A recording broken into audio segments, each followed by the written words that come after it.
บางอันนี้ไปตลาด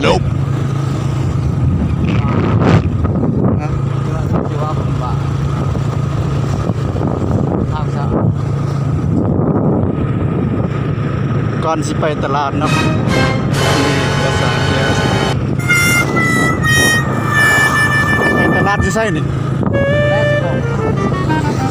อยู่หลักสามบ่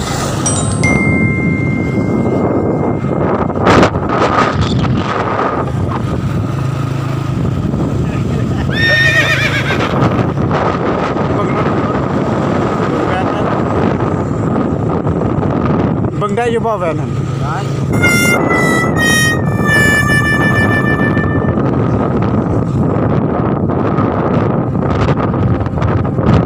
ขอคิด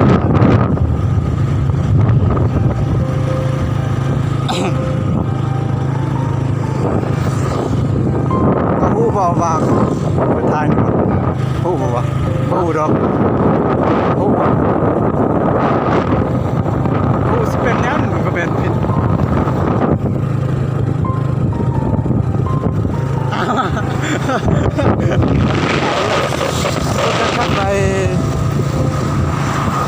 เราไปจักสิเบิ่งนำเจ้าได้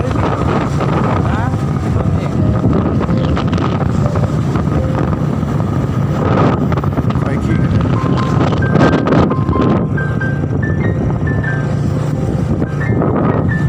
ยังใกล้บ่ฮอดตลาดนี่วะ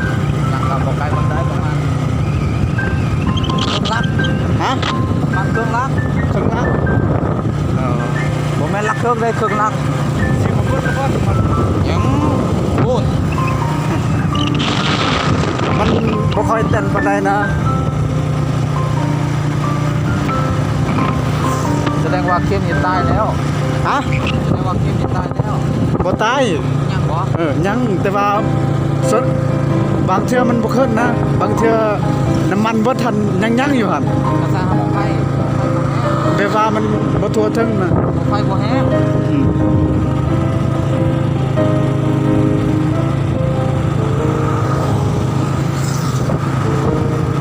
รถลายเว้ย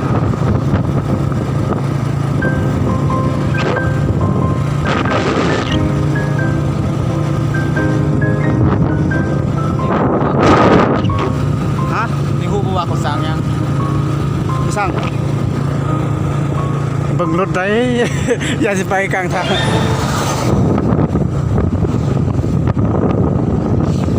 นี่แถวหน้าเขาเนาะบ่แม่นหน้าติหน้าบ่เอานี่ก็คือการก่อสร้างบ่อนก่อสร้างเนาะโรงงานเขาเบิ่งรถเนาะบ่อนก่อสร้างเนาะ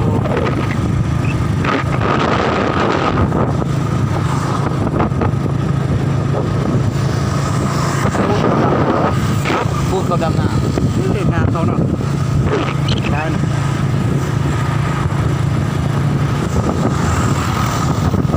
รถไล่ไว้ส่งนี่ไว้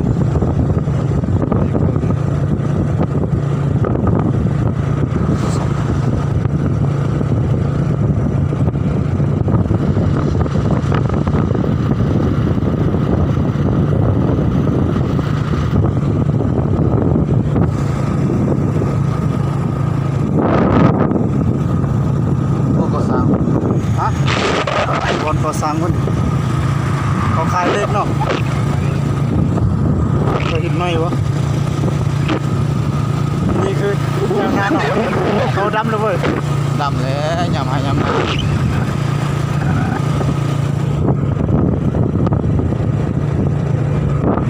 คือไกลแต่ว่าบอกไกลแล้ว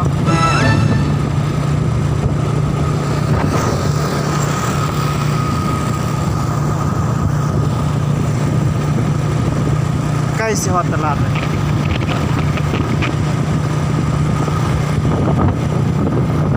บ่ว่าที่ตำรวจนี่ใครตำรวจนะเขาจะตื่นค่อยไปก็ได้นะนี่ก็เคยทำน้ำมันเราบ่มีเงินสิใส่น้ำมันเลยจังไงเบิดคนทางเบิดเลยยังเต็มนะเนี่ย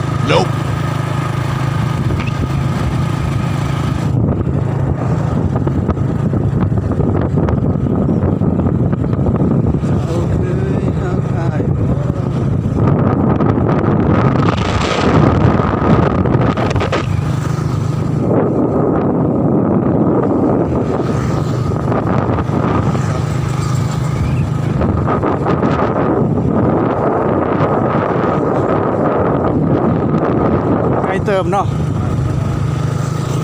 ฮอดไส้เลยฮอดบ้านได้นั่น สามัคคี สมัคคีบ่ทัน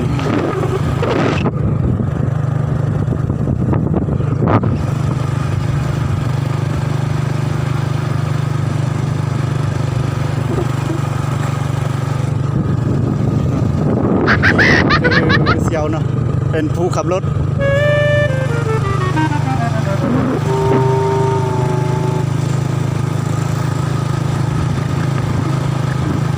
ลายเนาะก็ขายเครื่องอุปกรณ์ก่อสร้าง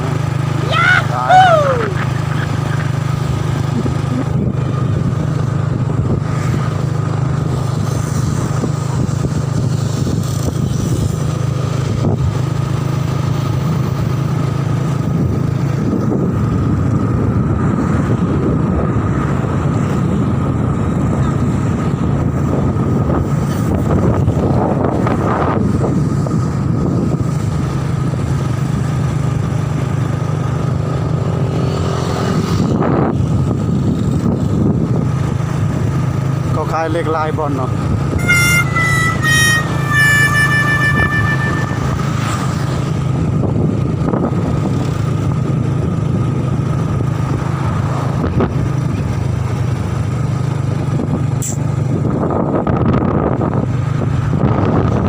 บ้านสมัครคีบ่ถึงแม่นบ่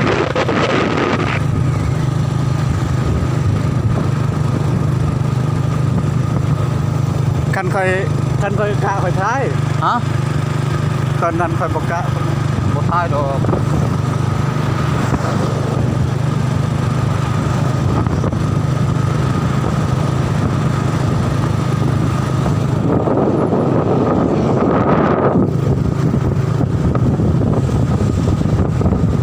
สายใส่กล่อง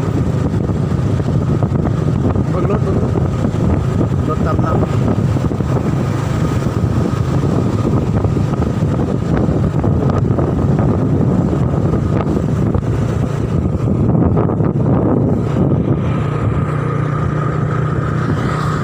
ตลาดคิดได้เด้อ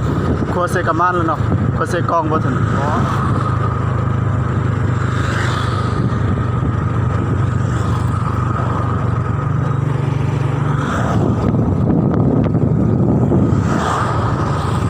เกมฮอตตลาดเลย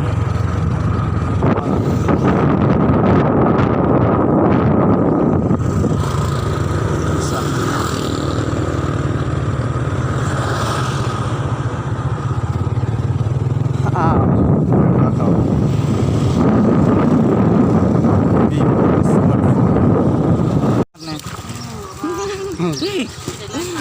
แม่น หน่อยให้แสบซะหน่อย